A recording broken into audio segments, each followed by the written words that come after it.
Hello and welcome to Building Local Power, a podcast dedicated to thought-provoking conversations about how we can challenge corporate monopolies and expand the power of people to shape their own future.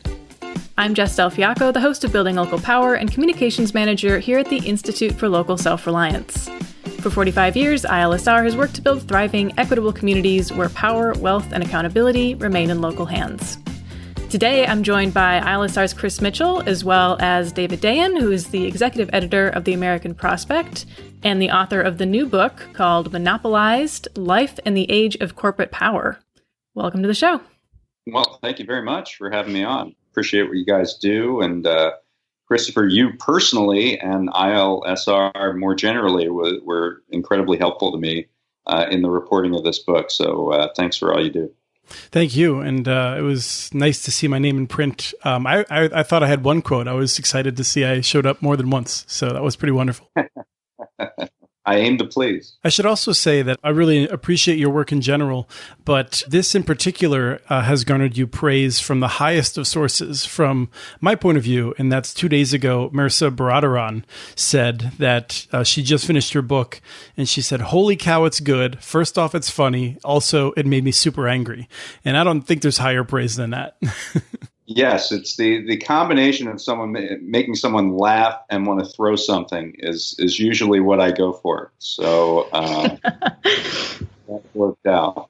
Yes, I mean, I have to say, like, I feel like the storytelling of people's backgrounds and just getting a sense of who these people are, how they've been harmed, it's really good to have it last in our brains after we've finished your book and probably read 3 other books. We'll still remember some of those characters.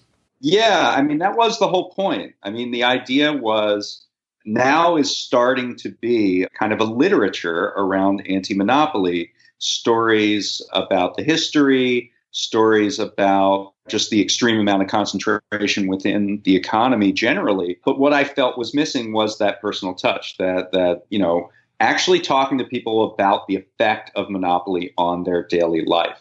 And so that's what I set out to do back when you could actually travel in the world. So I went around and talked to people about how they were living through monopoly. And maybe people didn't sort of put that name on it.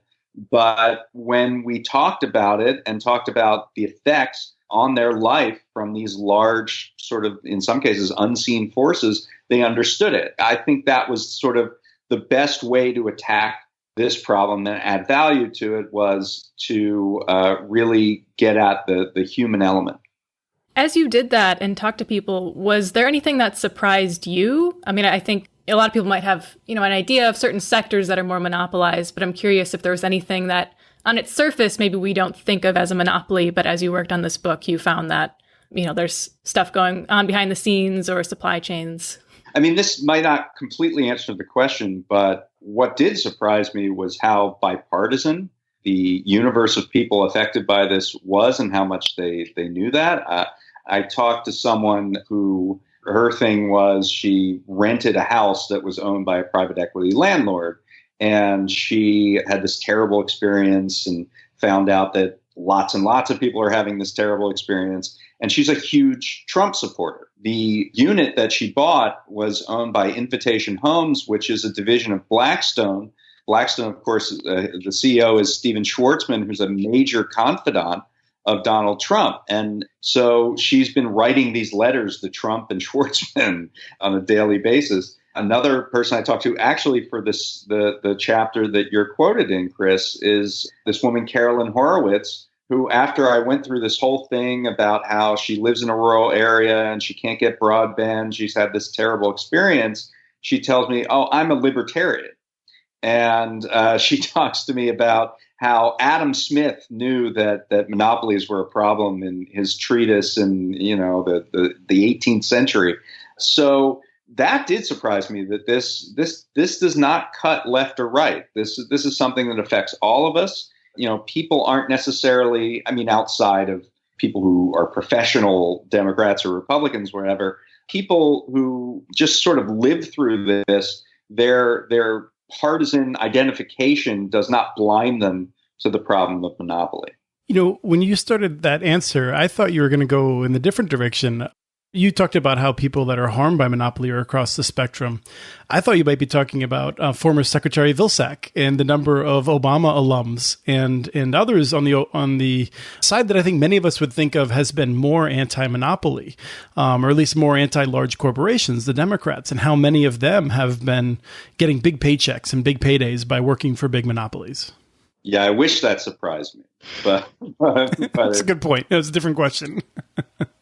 It's absolutely true that we have had a bipartisan walk off the field in terms of monopoly over the last 40 years. It may have started in the Republican Party and, the Reagan administration guidelines for merger policy, but certainly through the Clinton years and the Obama years, there has been either an unwillingness or an active sort of reversal of what was a historical association with monopoly. I believe from 1988 to 2016, monopoly did not appear in the Democratic platform. It returned in 2016 in many ways because of the efforts of your organization and others like it that have really put this on the map and made this a priority. But for many years, Democrats were completely content to not enforce antitrust law, to help with the consolidation of industries, as we read about in the book, in the defense sector, in telecom, in agriculture. And so the Obama administration allowed the largest mergers in the airline industry up to that point in history.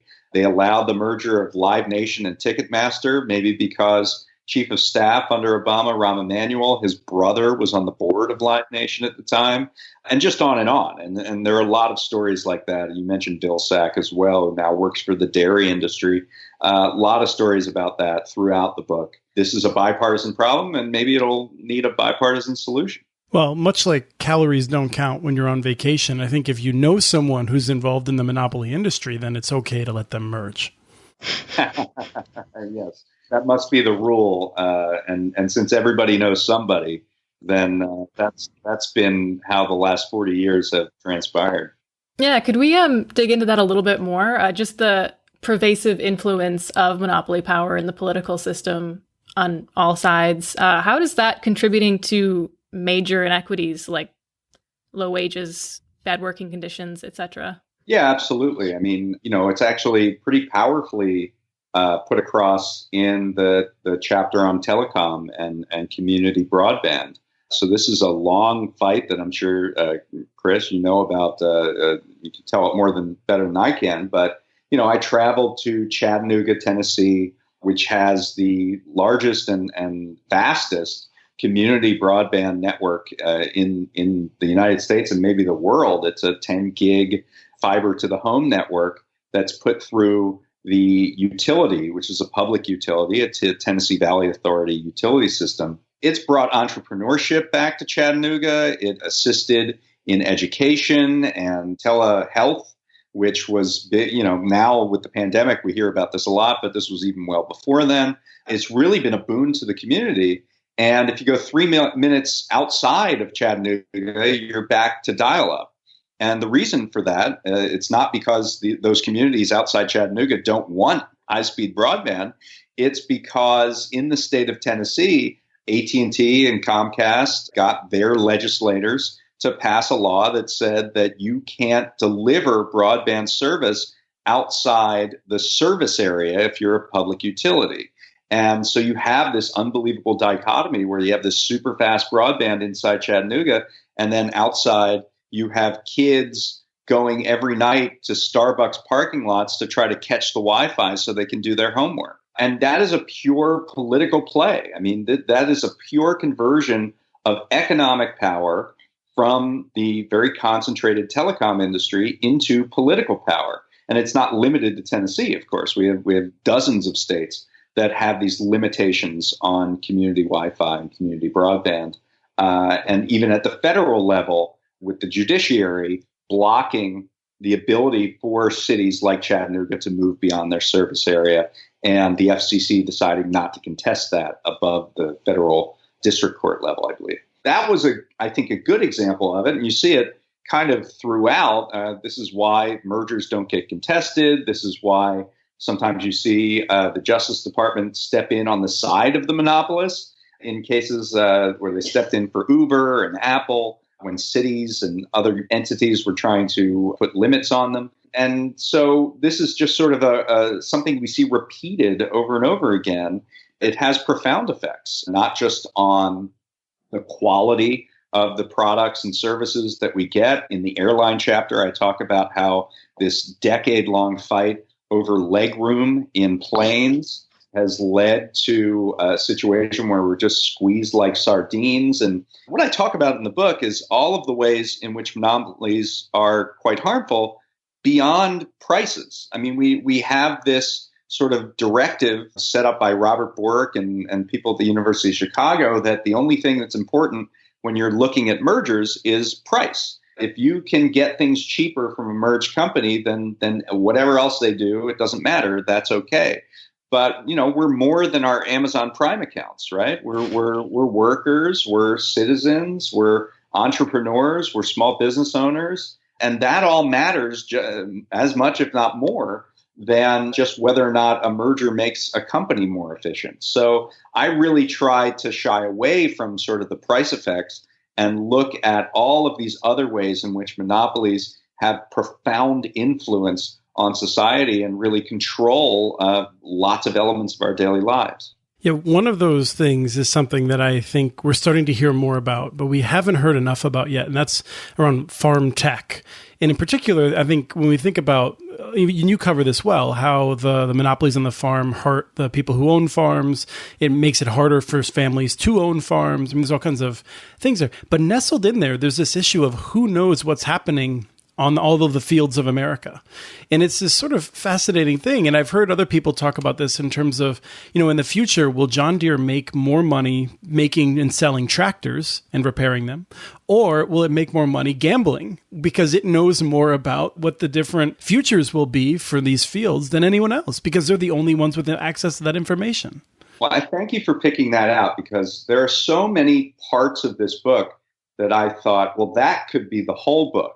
One little area could be the entire book, actually. But in my book, it's like 2 paragraphs. And that's one example. Yeah, a lot of the information that used to be collected in things like the Farmer's Almanac and in various governmental studies and charts that would help farmers decide when to plant and what kind of seeds might be best for this particular season or whatnot. All of that has become sort of proprietary and funneled up to these monopolist agricultural interests, John Deere, in particular. And all of that data through smart tractors and all of these different things can be monetized, as you mentioned. And it can be incredibly useful for a company like John Deere. Part of this plays into why it's so hard if you're a farmer to actually repair your own equipment. John Deere keeps proprietary information on its software and even goes to the extent that saying that when John Deere sells a farmer a tractor, it's only selling them the license to operate the vehicle. Not that it's actually selling them the tractor itself. There's this very strong movement called Right to Repair that says, look, if I bought this tractor and it breaks, I have to be able to fix it. I can't go to the manufacturer every time my tractor breaks down or any other part of equipment that I use. That's just a way to gouge me and get more money out of me. But secondarily, it's also a way to keep that data in the hands of a John Deere. So there's kind of a dual purpose to it. And we don't see this just in farming, right? I mean, Apple has proprietary systems upon their cell phones, for example. You can't crack them.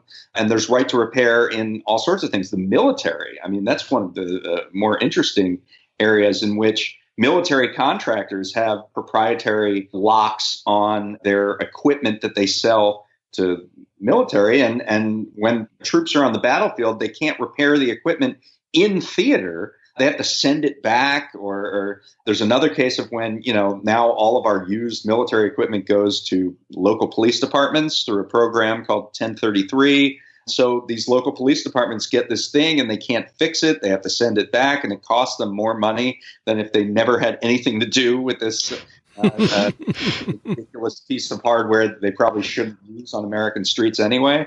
Yeah, that's just an example of how pervasive this is. That this is not just about, oh, I can only buy seeds from one person, and so that person can charge me more money, or I can only buy a tractor from one company. There's all this other pervasive elements in which, and it really comes down to control. Yeah, I mean, it really seems like sort of the classic heads I win, tails you lose, in that John Deere's going to get that information. Like, the system works well for them, but the farmer, the tractor breaks down when he's planting or she's planting, and they'll have to wait a week. Oh, no big deal, I'm sure, right? Like, let's get the seeds in next week or next month after the tractor's repaired. It's a reminder of who wins and who loses. But go ahead, Jess. I think it's your turn. Oh, yeah. Well, I was going to say, this is a great time for, all our listeners who have gotten to a level of anger that they need to throw something. We can take that break now. You really probably shouldn't throw anything right now, but I do want to take a moment to thank you for tuning in to this episode of Building Local Power. If you enjoy listening to the show, we hope you'll consider making a donation to the Institute for Local Self-Reliance. Your support makes it possible for us to have great guests like David on the show, and it helps us continue our work pushing back against concentrated corporate power. If you want to join us in returning power to local communities, please go to ilsr.org/donate. Any amount is sincerely appreciated. So we're talking to David Dayen about his book, Monopolized, Life in the Age of Corporate Power. And you touched on this a little earlier, David, but I'm curious what actually happens after a merger takes place. I mean, do we actually get low prices? Do they become more efficient? Yeah, we don't. That's so interesting is that Robert Bork kind of put together this very insular kind of theory about monopoly, where he said that, well, as long as companies become more efficient, then we should allow mergers to get through. Oh, and also corollary, as long as companies get bigger, they become more efficient. So it's an impenetrable argument, but there have been scholars that have started to look at this. If I could just interrupt you for 1 second before you talk about the scholars, I think it's the kind of thinking that thinks, well, if only we could combine the wonderful forces of Comcast and Charter Spectrum, then they would finally have good customer service. That's what's been lacking. They just need more power. Yeah, that's the problem. So the most prominent scholar that's looked at this is a guy named John Quokka. And he's out of Northeastern University, and he did a retrospective study because I guess the government couldn't do it on their own. So they had to have some guy from Northeastern do it. But he did this study. He looked at 46 mergers. He checked, whether prices did indeed go down. And what he saw is that 38 of the 46 mergers showed increases in prices on an average of about 7%. So even on Bork's own terms, even on the law and economics movement's own terms, this doesn't work. And of course, the bigger issue to me is that the law and economics movement leaves out this whole other set of problems that enter into the picture when you're dealing with monopoly. You can kind of get any economist to massage the numbers in a way that makes it look like everybody got a deal when two companies merged. But what you can't do is talk about product quality and inequality and wages and the extreme political power that these companies enjoy. If we really want to talk about consumer welfare, or maybe we should call it citizen welfare, you can't just look at price. And I think Quokka's work is incredible because it punctures just the heart of the argument, but also I think you have to go further. Absolutely agree. And if you look at the AT&T T-Mobile merger, I think we'll be seeing evidence of that. We've seen AT&T in the Time Warner merger. They just broke all of their promises immediately and raised prices. I feel like, once again, though, getting back to this who's winning and who's losing, like there have been winners. And when we talk about these mergers, I feel like a lot of us that are critical of them. We'll often talk about the board members, the corporate boards, the consumers. We don't really talk about something that you do mention, which is like all of these M&A lawyers. Like there's been this 40-year movement, this whole industry that's grown up to encourage these mergers, not because mergers are good, not because, just because they can make money encouraging mergers. So tell us a little bit about that. Yeah, thanks for bringing up that chapter. It's one of my favorites. And the germ of that chapter was I was reading a story in the New York Times about a big merger between two giant beer conglomerates. This is AB InBev and SAB Miller. And what's funny about that is that both of those are abbreviations because they were merged from other from other beer distributors. So this ended up creating a company which is called AB InBev, Anheuser-Busch, and InBev, a Belgian company, which sells about 30% of the world's beer. It's just kind of an average article about, this happened. Here's what the issues surrounding the merger are. Here's what the market share will be. And then there's this paragraph at the end that talks about who advised on the merger. And it's 19 different entities that advised on the merger. 11 banks and 8 law firms advised the two companies who are involved in it. And that gives you an indication of how lucrative this is, that there are sometimes hundreds of millions of dollars on the line for banks and law firms in just advising companies on the ins and outs of merger policy. There's even a chart that is put together by the industry. They call it the league tables, and the league tables show which banks have made the most deals in which particular year. And human nature being what it is, those banks want to get to the top of the league tables, right? Not just because it's money, but it's also prestige and reputation. And so you've now built in this incentive system to merge, because one thing that's important to realize is that the money doesn't come through and pay off unless the merger goes through. So there's an incentive there, obviously. And no banker is going to be hired on retainer by a big company as an M&A lawyer, a mergers and acquisitions banker, I should say, and tell the company, no, you definitely shouldn't merge. Because there would be no reason to do that. Your fee is based on getting more mergers, and often what you're doing is financing the merger through the financing arm of the bank. So it's a way to add to a different business line, not just the M&A fees, but also the financing fees. And so, yes, there's this kind of pervasive relationship.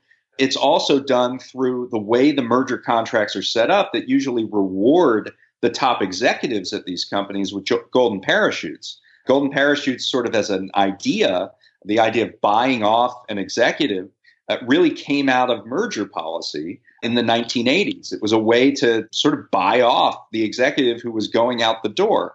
This continues in most mergers that you see an executive get a huge payout. The wheels are really greased on Wall Street for more mergers to happen. Whether or not they're good ideas for the population or even for these companies is kind of besides the point.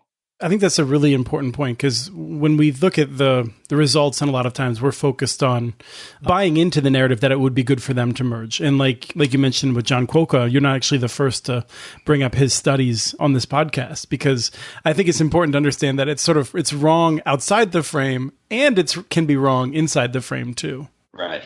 Yeah, absolutely. By the way, the league tables might as well just be a list of the biggest banks in America, because the biggest banks end up being the biggest M&A banks, because M&A is a large profit center within banking more generally. And those banks gain a certain level of power over the system by knowing all the ins and outs of merger policy and being able to dictate terms to unsuspecting companies. So I do a long section about a merger between two food chains, distributor chains, that Goldman Sachs was both the lead advisor on and the lead financier on. And they used that power to sort of manipulate the merging companies into giving them a bunch more money, essentially. So this is kind of a pervasive thing, too, where it's not just that they're driving the system toward more monopoly, but they're also taking large cuts out in the process. And eventually that funnels down to that company needing to make up that money on the backs of their workers or their customers or their suppliers. So it seems like, well, I don't want to say we've reached a peak because I'm sure we haven't, unfortunately, but we've reached, extreme levels of corporate consolidation. Do you feel like there's also new momentum behind the anti-monopoly movement?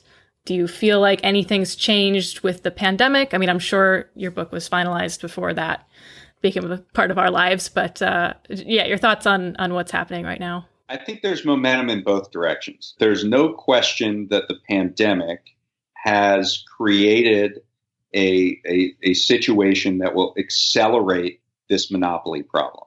So you have small businesses that simply don't have the reserves that larger businesses do. The program that was put forward to help them, PPP, was time limited. We're well past the 8 weeks of salary that small businesses were able to acquire, and we're already seeing a lot of small businesses fall out. The other thing is, at the mid-sized level, we're seeing businesses weaken and become ripe takeover targets at a discount. So there's no question that we're going to see a lot more consolidation. In addition, the dynamics of the pandemic in terms of changing people's work patterns, changing retail patterns, all funnels up to companies that's already were entrenched in that market. People like Amazon, for example, which I think ILSR has a passing familiarity with. So, yes, we're absolutely going to see a tremendous acceleration of this trend of monopoly in the near term. In the longer term, we are seeing more momentum to call these things out, and not just in books. There's more than just sort of an academic level of this, that it's really sort of penetrating the political system. And my hope is that there's sort of a movement building around these issues. So the House Antitrust Subcommittee has put forward the largest investigation on monopoly power in decades, culminating in a hearing with Jeff Bezos and Mark Zuckerberg and Sundar Pichai of Google and Tim Cook of Apple. The first time that Bezos has ever testified, and certainly the largest collection of wealth ever in one hearing. So there is movement there. What I tried to do with this book is provide a way for people to get into it, to do this sort of travel log of monopoly and let people understand that the power dynamics and the power relationships within American society are very much driven by this corporate power. And that the only way that we've ever arrested this before, and the only way that we're going to do it now, is through a social movement. In the last chapter, I talk about the experience of Israel, which we don't really think about in terms of policy outside of Palestinian policy in the United States, but which had this terrible monopoly problem. And there was sort of much like us, an academic and journalistic movement to really identify it and call it out. And when the time came when there were large protests on the streets in Israel in 2011, 2012, they became tied up with calling out the tycoons who had these giant interlocking firms that, 60 different businesses fell under the hands of one particular tycoon. And this movement, the social movement on the streets, which was, I think, at its peak about 500,000 people in a country of only about 11 million. So a major movement led to change. Even in a right-wing Benjamin Netanyahu government, there was a concentration law that passed. There were changes to ownership within telecom such that cell phone charges went down by 90%. A lot of these tycoons went to jail for various crimes that they had committed in the course of building their empires. So I put that forward as sort of an object lesson that, yes, if we build a collective voice at the local level, and ILSR has done that. The thing you guys just put out about, state and local resources for what they can do to fight monopolies, I thought was terrific. And I mention a lot of that stuff within the book, actually. If you keep building that and get people to understand that this is a major, major challenge, if not the main challenge that unlocks every other challenge that we face in America, then we can move towards some change. Yeah, I would like to echo that, just the importance of the idea of that movement building, no matter who's in power. We've recognized that we can be tough on Democrats while also strongly hoping that Democrats do better in the next election for many of us. But at the same time, dreading that if it's Majority Leader Chuck Schumer, that we're going to need a mighty movement. And no matter what, we need a mighty movement. So I feel like sometimes those things are put in tension with each other when in fact we need to make sure we're trying to vote in people that might be better, but also that we're building a movement no matter who's in power, with a reminder that Nixon was forced to create the EPA. Yeah, absolutely. I mean, politicians like to get out in front of a parade and say that they were leading it all along. And that's the goal. So that it obviously matters who our elected leaders are, but what you want to do is put them in a position where their success is defined by whether they take the cues from a large social movement underneath them. And I think Biden has shown a receptivity to that to a certain extent. There is certainly anti-monopoly talk within the platform. There was more anti-monopoly discussion in the 2020 primary on the Democratic side than I've seen at any time in several decades, maybe since 1912, when monopoly was a major factor in the election, where we're going to go with Wilson or a more regulated monopoly like Roosevelt, or a laissez-faire kind of style like Taft. So I'm hopeful that more people are understanding sort of the forces that are shaping their lives. And it really is their lives. It's not just their economic lives. It's their lives. I mean, I tell this story in the book about this couple who met. They are both third-party sellers on Amazon. They met at a convention for third-party sellers. They got to know each other. They started dating, and then they decided to move in together. And the day after they did, their accounts were suspended, their third-party seller accounts on Amazon. And they tried to find out why, and they were told that, well, you now have two accounts at the same IP address, and that's against the rules, the Amazon rules. So they had to get permission from Amazon to live together. And that's an example of this extreme power that these large corporations hold over our lives, that we're all sort of in Amazon's private government, or Facebook's private government, or United Airlines private government, where they say, okay, you have a ticket, but we're going to take you off the plane now, or whoever else's, T-Mobile or Comcast or AT&T. So if people have that understanding that there's a different way to do this, that we could regulate through a democratic process rather than having regulation in the corporate boardroom for corporate interests without the public interest being in the equation whatsoever, building that awareness is definitely what I wanted to do with this book. And I think there are other books already here and coming out that continue to build that awareness and build that movement towards, an anti-corporate power movement. And as a reminder, I think the way you do it in terms of telling the stories is powerful. One of the stories that you tell, I think, gets to what might be our last question, which is this issue of what you talked about with the election in 1912, which is to regulate or to break up. And when I look at your book, in many ways, it seems like a failure of regulate. I don't have a reason why I would put more faith into the regulators. One of the examples is you talked about the legs, the seat amount of room you have on a plane for your legs, and talking about how the regulator is supposed to ensure that you can empty a plane in 90 seconds, I think, or something like that, like in the event of an adverse situation. and yet no one's actually bothered to check to see if you could do it, except for I think one of the protagonists of your book found a video eventually in which it was clearly staged with athletes piling out of this plane in enough time. He didn't say they were athletes, but he said they were quite physically fit, I think is professional plane exiters. So the FAA unveiled these videos because I guess they have to do tests that there is a rule that you have to be able to evacuate a plane in 90 seconds in order to be approved for whatever seat pitch or leg room that you have on your plane. And so you can see these videos. They're up, they're you know, you can go to my index and check it out. And everyone seemed, it didn't look like any universe of people I've ever seen on a plane before. I didn't see I didn't see people with dolls rather than infants, first of all. Right. It definitely wasn't a plane into or out of Orlando, which is filled with children. Right. There weren't a lot of children. There were, instead of infants, they were dolls. And everyone seemed to be in their 30s. Nobody looked very obese to me.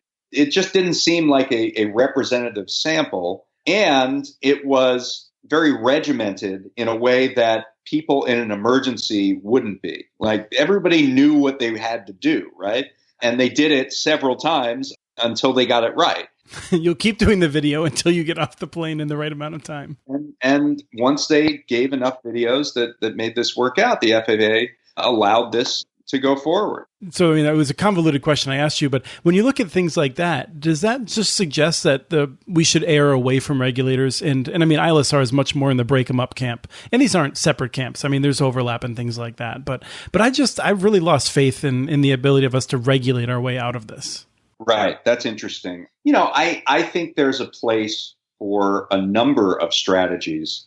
I think there has to be, because it's such a big problem, to bring these monopolists down to size. So yes, there's merger policy, but that comes with its own issues. You know, if you think the regulators, you shouldn't have faith in them, check out the judges. We should definitely look at merger retrospectives and potentially breaking up companies who exhibit anti-competitive behavior. I think there's a role for regulation in the case of the airlines, maybe bringing back a form of the Civil Aeronautics Board. There's a role for public options to create competition the market won't create, a public bank, a public credit registry for credit reporting bureaus, or any number of things. I think these things can play together and they can move on all fronts and work in tandem in some places. Sometimes when we think about antitrust policy, it's only thought of in terms of antitrust cases, lawsuits that you file at the Federal Trade Commission or at the Justice Department. I think we have to think more about a broad anti-monopoly regime. And of course, that also does not just implicate the federal level, but like the great work that you guys have done at the state level. So, you know, North Dakota has a rule against chain pharmacies. And so all of North Dakota has independent pharmacists. And since they're in many rural areas, the last line of defense against a kind of a crucial part of the health system, having an independent pharmacist that knows everybody in the community, that you know, is willing to be more than just a dispenser of pharmaceuticals, is very important. And so that's one example. Zoning laws that block food deserts or block dollar stores, like we've seen in Tulsa, Oklahoma, and other parts of the country, are another aspect of that. And, you know, I mean, I think that there are communities all over America that can take from these, not just, you know, it's not just blue cities on the coast. I mean, you're talking about North Dakota and Oklahoma, right? So I think we need to move on all fronts, because certainly big business is. I think that's a great rundown of different options. And I just want to throw in one additional one that I'm passionate about, and that's government really making sure that monopolies can't control that information. And that's ideally by making it available to everyone for free, because that was going to make the economy more efficient. And so government should be collecting information and making it available in every way that it can, making sure it doesn't just fall into the hands of a few people. Right. I mean, just think about right now, the last two major crises that we've had. One was a crisis in foreclosures where the government did not collect any data on exactly how many people were being foreclosed upon. All of that data comes from the National Association of Realtors and private studies.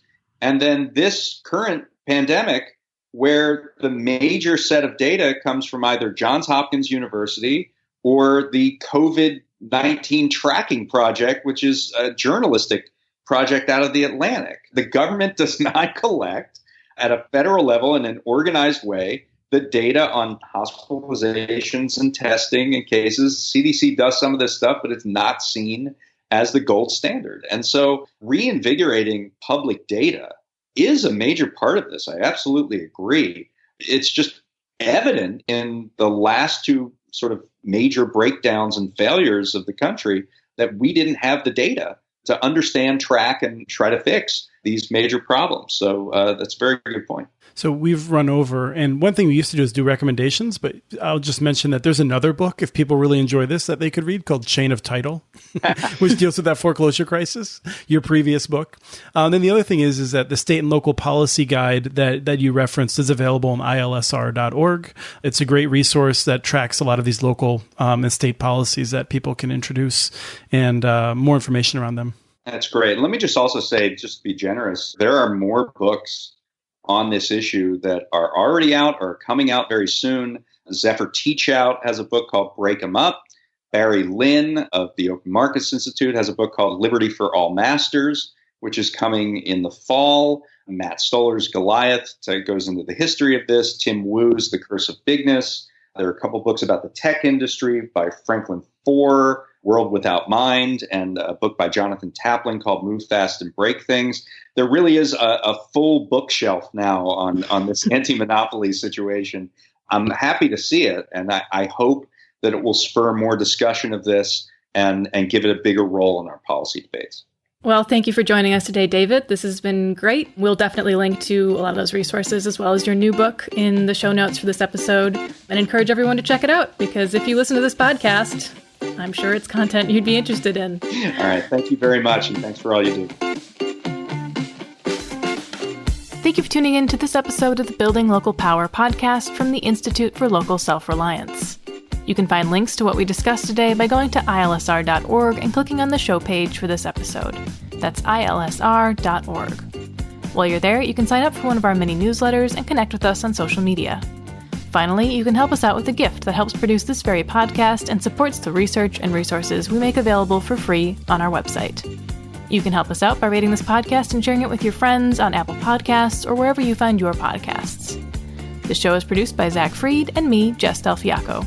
Our theme music is Funk Interlude by Dysfunctional. For the Institute for Local Self-Reliance, I'm Jess Del Fiacco, and I hope you'll join us again in 2 weeks for the next episode of Building Local Power.